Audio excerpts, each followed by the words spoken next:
the services that you actually talk about, a lot of the barriers you talk about, there is actually a solution in place already. So even some of the newer innovations, it's there, it's out there, it's available. So for us, we kind of flipped it around saying, well, actually, how can we make businesses more aware of these solutions and actually get them at the stage before the issues actually face that organisation?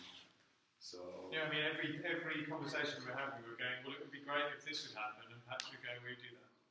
Oh, it'd be great. Wouldn't it be great if what you really need is someone in the country who you can go in before you go, you talk to them, and maybe they can like organise appointments for you. Yeah, we do that. Like everything we came up with when UKTI already do that. So then we went, the meta problem is, well, why don't I know about that?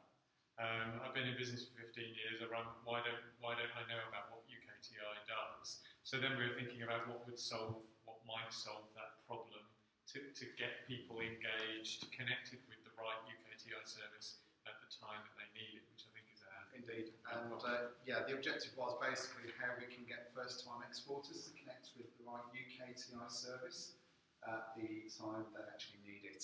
So we looked at, really as a group, looking at rebranding UKTI. I didn't say that.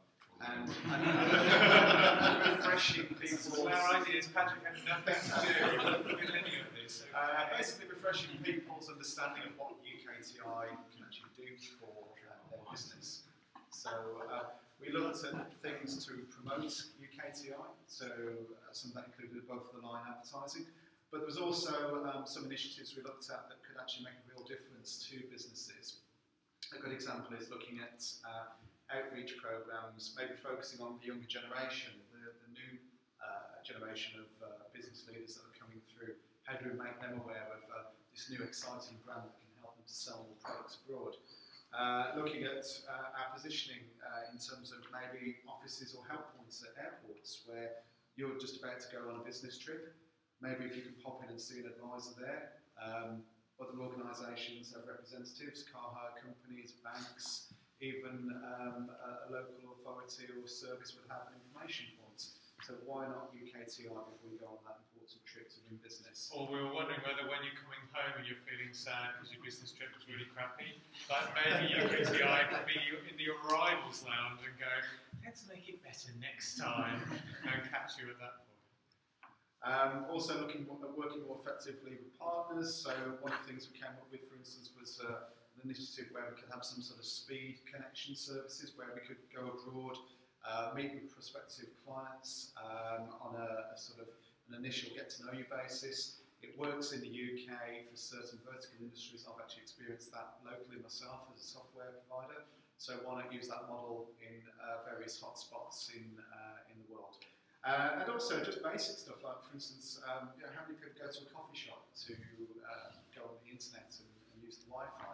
Is there some way that UKTI can be promoted and branded through a major coffee shop so that people knew exactly how to find the help that they need?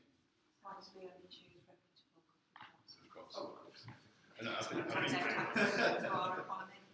independent coffee shops, perhaps. And the independent is better. I think there are two things that really came out from me was the kind of the diversity. So kind of if you look around the room, we can really profile who UKTI is good at working with. So it's, you know, male, white, not middle-aged. What's just before middle-aged? So I mean, diversity is actually looking at different cultures. You know, the younger generation working closely with women groups to, you know, really drive exports. And there was something else that was interesting.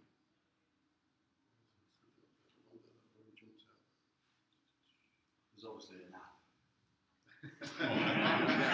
Obviously, but I think the other thing was really, rather than having business-focused events, really having maybe kind of social networking events where you kind of flip it around, you get groups together that are within that sector that share that interest, and then they're then exposed to UKTI messaging. So rather than saying, come along to hear about export, come along to hear about UKTI, you're actually saying, meet a group of your peers, then we backdoor UKTI services, basically. So, with rebrand, what's your idea? I think that's a shocking idea. I don't like it. Well, I was saying, so if UKTI was called Small Business Export support service, I might actually go, oh well, I probably need them. When it's called UK Trade and Industry, UKTI, I've got no idea that I would even I just think it's a government department. Because if I knew it was a range of services that could help me export, I might actually go and approach them. So I think the big thing was descriptive. as well that kind of the smaller companies not necessarily going to associate themselves with the availability of government funding or government support. So kind of like the crest scares smaller businesses off. So larger size businesses are going to access that support, but Fred and his sheds not necessarily going to think, well, there's government support there for me, or an advisor will actually come out of our business. The whole kind of crest, which I love, by the way, doesn't work. There's just one idea around your networking idea. Is if you involved the overseas end as well. If you had some sort of curated networking process through either social media or Skype or something like that, where you could involve either customer groups or the local UKTI team in the countries that you're targeting. You could do something there where you were actually engaging with the other end. Okay, thank you.